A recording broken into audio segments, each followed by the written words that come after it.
നിങ്ങളോടുകൂടെ അങ്ങേ ആത്മാവോടും കൂടെ.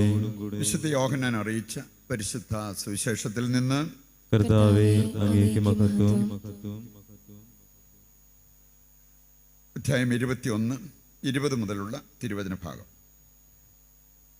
അക്കാലത്ത് പത്രോസ് തിരിഞ്ഞു നോക്കിയപ്പോൾ യേശു സ്നേഹിച്ചിരുന്ന ആ ശിഷ്യൻ പിന്നാലെ വരുന്നത് കണ്ടു.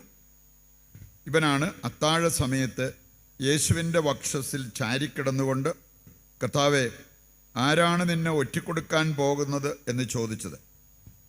അവനെ കണ്ടപ്പോൾ പത്രോസ് യേശുവിനോട് ചോദിച്ചു, കർത്താവേ, ഇവൻ്റെ കാര്യം എന്ത്? യേശു പറഞ്ഞു, ഞാൻ വരുന്നത് വരെ ഇവൻ ജീവിച്ചിരിക്കണമെന്നാണ് എൻ്റെ ഹിതമെങ്കിൽ നിനക്കെന്ത്? നീ എന്നെ അനുഗമിക്കുക. ആ ശിഷ്യൻ മരിക്കുകയില്ല എന്ന ഒരു സംസാരം സഹോദരർക്കിടയിൽ പരന്നു. എന്നാൽ അവൻ മരിക്കുകയില്ല എന്നല്ല യേശു പറഞ്ഞത്. പ്രത്യുത, ഞാൻ വരുന്നത് വരെ അവൻ ജീവിച്ചിരിക്കണമെന്നാണ് എൻ്റെ ഹിതമെങ്കിൽ നിനക്കെന്ത് എന്നാണ്. ഈ ശിഷ്യൻ തന്നെയാണ് ഈ കാര്യങ്ങൾക്ക് സാക്ഷ്യം നൽകുന്നതും ഇവ എഴുതിയതും. അവൻ്റെ സാക്ഷ്യം സത്യമാണെന്ന് ഞങ്ങൾക്കറിയാം. യേശു ചെയ്ത മറ്റു പല കാര്യങ്ങളുമുണ്ട്. അതെല്ലാം എഴുതിയിരുന്നെങ്കിൽ ആ ഗ്രന്ഥങ്ങൾ ഉൾക്കൊള്ളാൻ ലോകത്തിന് തന്നെ സാധിക്കാതെ വരുമെന്നാണ് എനിക്ക് തോന്നുന്നത്.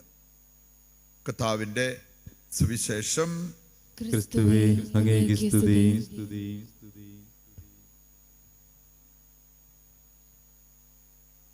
ഈശോയിൽ പ്രിയപ്പെട്ടവരെ, ഇന്നത്തെ ആദ്യ വായന അപ്പസ്തോല പ്രവർത്തനത്തിൻ്റെ അവസാന ഭാഗമാണ്. സുവിശേഷ ഭാഗവും നമ്മൾ കണ്ടു. സുവിശേഷം യോഹന്നാൻ്റെ സുവിശേഷത്തിൻ്റെ അവസാന ഭാഗം. ആദ്യ വായനയിൽ നമ്മൾ കണ്ടത് പൗലോസ് ചങ്ങലകളാൽ ബന്ധിക്കപ്പെട്ടവൻ. ഞാൻ പറഞ്ഞ ഒരു കാര്യമുണ്ട്, ഇസ്രായേലിൻ്റെ പ്രത്യാശയെ പ്രതിയാണ് ഞാൻ ഈ ചങ്ങലകൾ സഹിക്കുന്നത്. ഒരു കാര്യം നമ്മൾ തിരിച്ചറിയേണ്ട ഒരു കാര്യമാണ്. ഒന്ന്, നമ്മൾ സാധാരണ പറയാറുണ്ട്, എല്ലാ സഹനങ്ങളും രക്ഷാകരമല്ല. നമ്മളായിട്ട് പാപം ചെയ്ത് പാപത്തിൻ്റെ പരിണതഫലമായിട്ട് വേണേൽ ഒരാൾ യാതൊരു നിയന്ത്രണമില്ലാതെ കുടിച്ച് അവസാനം ലിവർ സിറോസിസുമായി അവിടെ വേദനിച്ച് കിടക്കുമ്പോൾ അതൊരു രക്ഷാകര സഹനം, നമ്മൾ വരുത്തി വെച്ച സഹനം.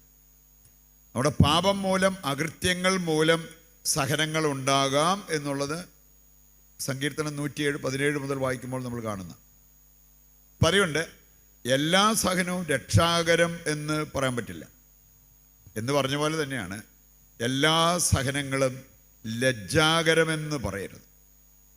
ബൈബിളിൽ നമ്മൾ കാണുന്നുണ്ട് ചില സഹനങ്ങൾ നമ്മളായിട്ട് വരുത്തി വെച്ചത്, ചില സഹനങ്ങൾ നമ്മുടെ അനാസ്ഥ കൊണ്ട് മാറാതിരിക്കുന്നത്. കാരണം പ്രഭാഷകൻ 38:9 വായിച്ചാൽ അവിടെ പറഞ്ഞിട്ടുണ്ട്, രോഗം വരുമ്പോൾ നീ ഒന്ന് പ്രാർത്ഥിക്കാനെങ്കിലും മനസ്സ് കാണിക്കണം. പ്രാർത്ഥിക്കുമ്പോൾ ദൈവം നിന്നെ സുഖപ്പെടുത്തും. ഇനി അതിനു പോലും മനസ്സ് വെക്കാതെ, അല്ലെങ്കിൽ രോഗം വന്നിട്ട് അതിനൊരു ചികിത്സ സ്വീകരിക്കാൻ മനസ്സ് കാണിക്കാതെ അങ്ങനെ ആ മേഖലയിൽ പോലും മടി പിടിച്ചിരിക്കുന്നവരെ കാണാം, അനാസ്ഥ കാണിക്കുന്നത് കാണാൻ പറ്റും. ഇനി അങ്ങനെ വരുന്ന സഹനങ്ങൾ അതൊരിക്കലും രക്ഷാകരമാകില്ല. പക്ഷെ നമുക്ക് കാണാൻ സാധിക്കും, ദൈവം അനുവദിക്കുന്ന ചില സഹനങ്ങളുണ്ട്. അതെപ്പോഴും നമ്മുടെ നന്മയ്ക്ക് വേണ്ടി ദൈവം അനുവദിക്കുന്ന. പ്രഭാഷകന്റെ പുസ്തകം 2-ാം അധ്യായം തുടങ്ങുന്നത് തന്നെ, മകനെ, നീ കർത്താവിന് ശുശ്രൂഷ ചെയ്യാൻ ഇറങ്ങിത്തിരിക്കുന്നുണ്ടെങ്കിൽ പ്രലോഭനങ്ങൾ, സഹനങ്ങൾ പ്രതീക്ഷിക്കണം. അത് നാം പ്രതീക്ഷിച്ചുകൊണ്ട് വേണം ഈ ഒരു ശുശ്രൂഷയ്ക്ക് നമ്മൾ ഇറങ്ങാൻ. യേശുവിനോട് ഐക്യപ്പെട്ട് വിശുദ്ധ ജീവിതം നയിക്കാൻ ആഗ്രഹിക്കുന്നവരൊക്കെ പീഡിപ്പിക്കപ്പെടും. അത് പ്രതീക്ഷിച്ചുകൊണ്ട് വേണം അതിലേക്ക് ഇറങ്ങാൻ. 2 പത്രോസ് 3:12 വായിക്കുമ്പോൾ അവിടെ പറഞ്ഞിരിക്കുന്നതാണ്, യേശുവിനോട് ഐക്യപ്പെട്ട് വിശുദ്ധ ജീവിതം നയിക്കാൻ ആഗ്രഹിക്കുന്നവർക്ക് സഹനങ്ങളുണ്ടാവും. പ്രഭാഷകൻ 2:5 കൂടി എടുക്കുകയാണെങ്കിൽ അവിടെ പറഞ്ഞിട്ടുണ്ട്, സ്വർണം അഗ്നിയിൽ ശുദ്ധീകരിക്കപ്പെടുന്നു, അതുപോലെ സഹനത്തിൻ്റെ തീച്ചൂളയിൽ കർത്താവിന് സ്വീകാര്യരായ മനുഷ്യർ. സ്വർണം മേടിക്കാൻ പോകുമ്പോൾ നമ്മളൊക്കെ ആഗ്രഹിക്കുന്ന ഏറ്റവും ശുദ്ധമായ സ്വർണം കിട്ടണമെന്നാണ്, കറതീർന്ന സ്വർണം.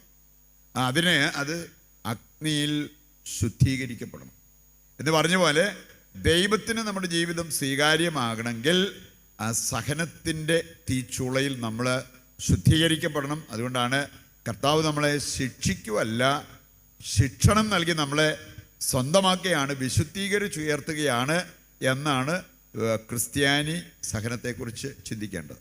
അപ്പോൾ പ്രിയപ്പെട്ടവരെ, പൗലോസ്ലീഹ നമ്മളെ ഓർമ്മിപ്പിക്കുകയാണ്, ദൈവം അനുവദിക്കുന്ന ആ സഹനങ്ങൾ അത് രക്ഷാകരമാണ്, അത് നമ്മുടെ നന്മയ്ക്ക് വേണ്ടിയാണ് എന്നുള്ള ആ ഒരു ബോധ്യം നമ്മൾ ഉപേക്ഷിക്കരുത്. ഇത് പൗലോസ്ലീഹയുടെ കാര്യം.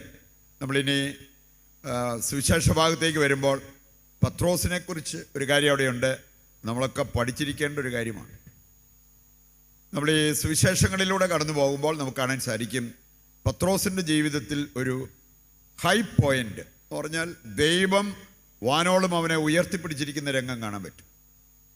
ഇത് കഴിഞ്ഞിട്ട് തൊട്ടടുത്ത നിമിഷം നമ്മൾ കാണുക അവൻ്റെ ലോ പോയിന്റ് എന്ന് പറഞ്ഞാൽ അവൻ താഴേക്ക് വരുന്ന ആ രംഗം കാണാൻ പറ്റും. ഈ രണ്ട് സ്ഥലത്തും സംഭവിച്ചത് പത്രോസ് സംസാരം നിർത്തേണ്ടിടത്ത് നിർത്താതെ പോയതുകൊണ്ട്. മത്തായിയുടെ സുവിശേഷം 16-ാം അധ്യായം അവിടെ നമ്മൾ കാണുന്നുണ്ട്, കർത്താവ് ഒരു ചോദ്യം ചോദിച്ചു, അതിന് മറുപടിയായിട്ടൊക്കെ കറക്റ്റായിട്ട് ഉത്തരം കൊടുത്തു കഴിഞ്ഞപ്പോഴത്തേക്കും കർത്താവ് തന്നെ പറഞ്ഞ ഒരു കാര്യമാണ്, പത്രോസ് നീ ഭാഗ്യവാൻ, പത്രോസ് നീ ഭാഗ്യവാൻ. എന്നിട്ട് പറഞ്ഞത്, മാംസരക്തങ്ങളല്ല നിനക്കിത് വെളിപ്പെടുത്തി തന്നത്, സ്വർഗസ്ഥനായ എൻ്റെ പിതാവാണ്. പത്രോസ് നീ ഭാഗ്യവാൻ. അത് കഴിഞ്ഞ് ഏതാനും വചനങ്ങൾ കഴിയുമ്പോഴേ നമ്മൾ കാണുകയാണ്, അതേ കർത്താവ് പത്രോസിനോട് പറയാണ്, സാത്താനെ നീ പുറകോട്ട് പോവുക. അവന് സംസാരം നിർത്തേണ്ടിടത്ത് നിർത്തിയില്ല. നമ്മൾ സുഭാഷിതങ്ങൾ 10:19 വായിച്ചാൽ അവിടെ പറഞ്ഞിരിക്കുന്നൊരു കാര്യമുണ്ട്, വാക്കുകളേറുമ്പോൾ പാപം വർദ്ധിക്കും. പറയുണ്ട്, നമ്മൾ ഈ എണ്ണിത്തൂക്കിയ വാക്കുകൾ ഉപയോഗിക്കാവുള്ളൂ, കറക്റ്റായിട്ട് നമ്മൾ വേണ്ടത് മാത്രമേ പറയാവുള്ളൂ. സംസാരമാണെങ്കിലും നിർത്തേണ്ടിടത്ത് നിർത്തണം എന്നുള്ളത് ദൈവവചനം നമ്മെ ഓർമ്മിപ്പിക്കുന്ന ഒരു കാര്യമാണ്. രണ്ടാമത്തെ ഒരു വചനഭാഗമാണ് ഇന്നിപ്പോൾ നമ്മൾ കേട്ടത്.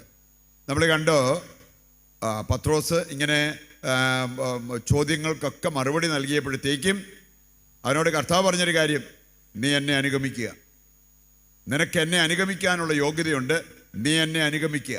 ഏത് രീതിയിൽ പത്രോസ് മരിക്കും എന്നുള്ളതും കർത്താവ് ആ വചനഭാഗത്ത് നമ്മളെ പഠിപ്പിക്കുന്നുണ്ട്. 21-ാം അധ്യായത്തിൻ്റെ 18 മുതൽ വായിക്കുമ്പോൾ നമ്മൾ കാണുന്നതാണ്. അതിൻ്റെ ബാക്കി ഭാഗമായിട്ടാണ് ഇന്നത്തെ സുവിശേഷ ഭാഗം നമ്മൾ കേട്ടത്.